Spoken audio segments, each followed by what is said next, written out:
Hello friends, and welcome to Escaping the Mouse with your host, me, Breck Roll. Alright, it is Saturday night. I just got off work and I had kind of an interesting thing happen this morning I kind of wanted to share with you.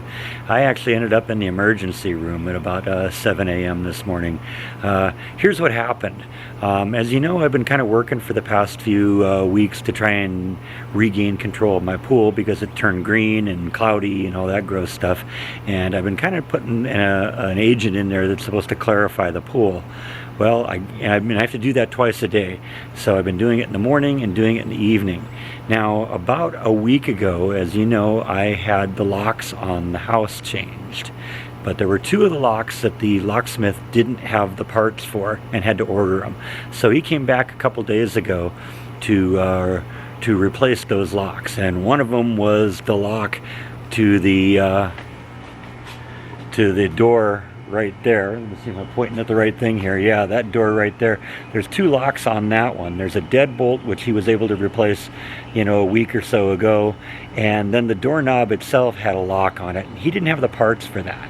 So he had to order them. And he did that and came back on, Monday or Tuesday and installed the locks then. Well, last night I actually for the first time locked that door. I've been usually just using the deadbolt, which is enough. Now a lot of times with the if you have like a lock on a doorknob, it'll lock the knob on the inside and the outside. Well, it doesn't do that on this one. And when I went out this morning, I forgot that door was locked, and I pulled it closed behind me, and went out here and did my stuff on the pool, and then I came to get back in and it's like, oh man, the door's locked, I can't get in. I started thinking, okay, what am I going to do? How can I get into my house? I'm 3 minutes away from having to go to work and I'm locked in the backyard. I don't have any way to get into my house. I made the decision almost immediately that I was going to have to break into my house and actually break a window to do that. Now, so I kind of wandered around the backyard, figured, I want to kind of minimize the damage or minimize the cost. And so I looked at the different windows that I could to figure out which one I wanted to break to get into. So the choices were one of these windows, which were relatively large.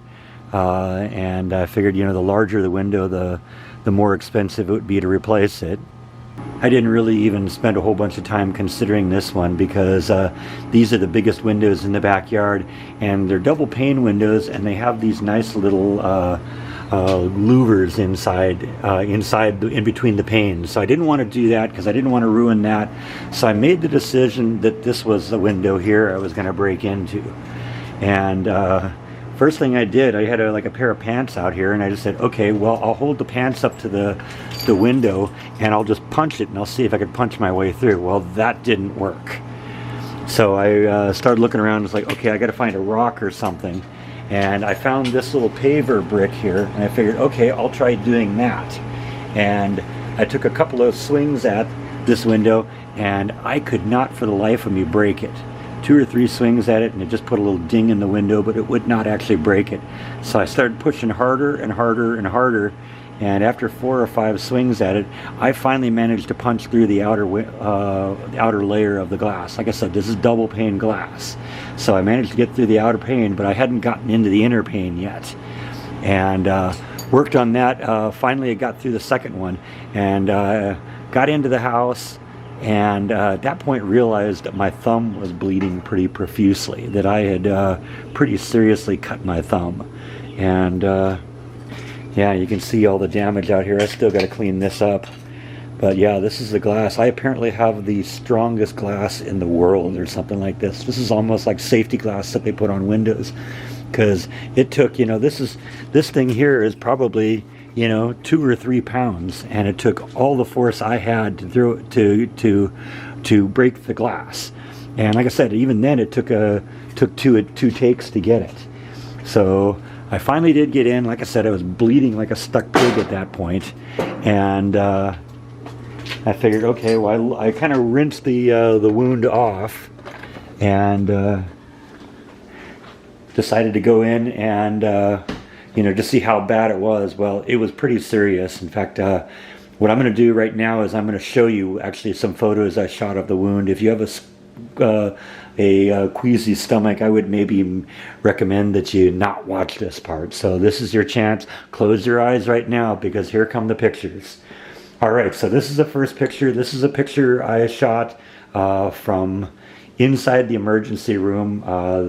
The doctor had kind of come in and done the basic checkup on me, gave me my blood pressure, took my temperature, did all that funny stuff, and then went out of the room for a minute, and then came back, wanted to do an x-ray because they wanted to make sure there wasn't any glass in the wound.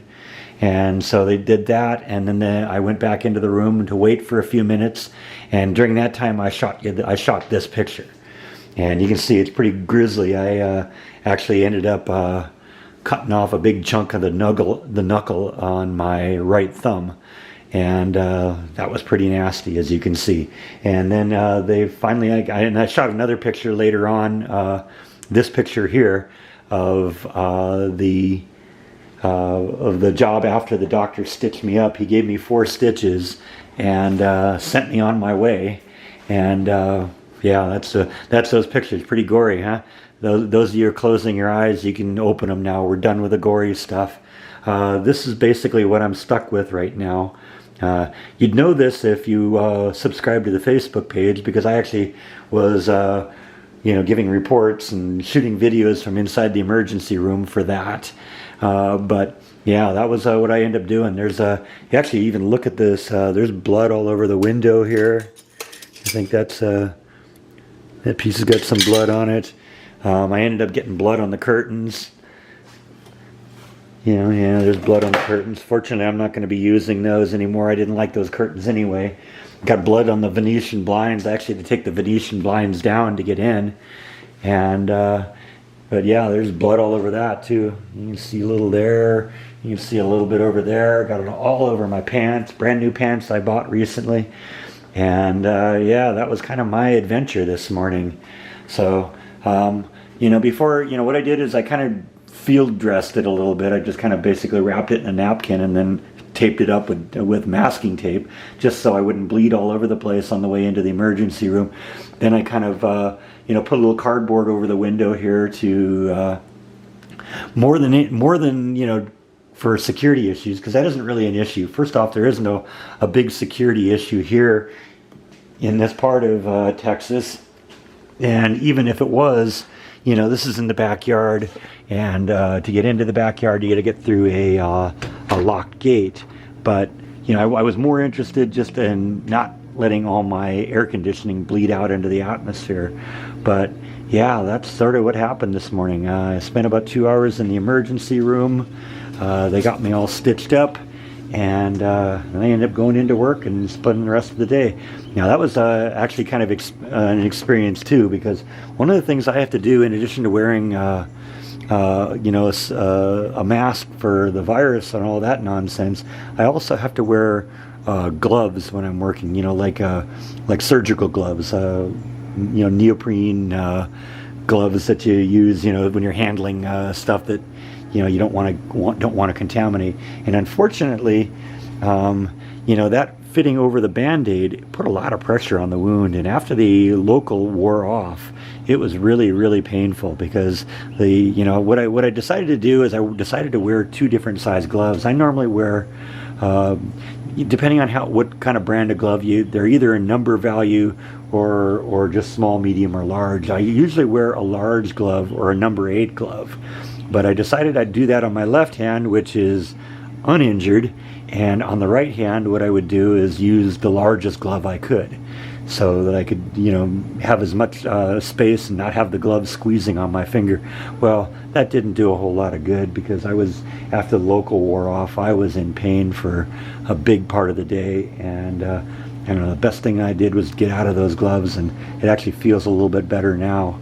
But yeah, that was how I started my day today. Ended up calling my boss and saying, yeah, I'm on my way into the emergency room.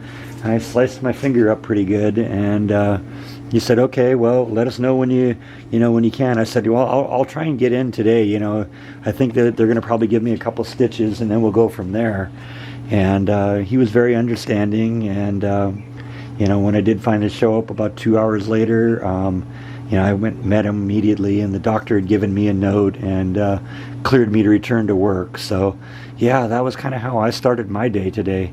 So now I got to do a little bit of cleanup here, and we'll go from there. So for the next week or 10 days, I'm going to be wearing some sort of a bandage. Actually, the doctor said when I got home today I could take this off, and it would be a good thing just to let the wound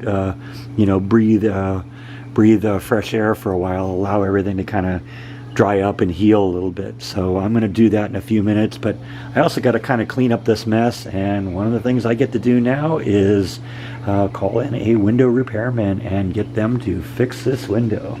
So anyway, that's all I have for this video. I hope I didn't gross you out too much. Thank you as always for watching, and I will see you next time on Escaping the Mouse. Good night.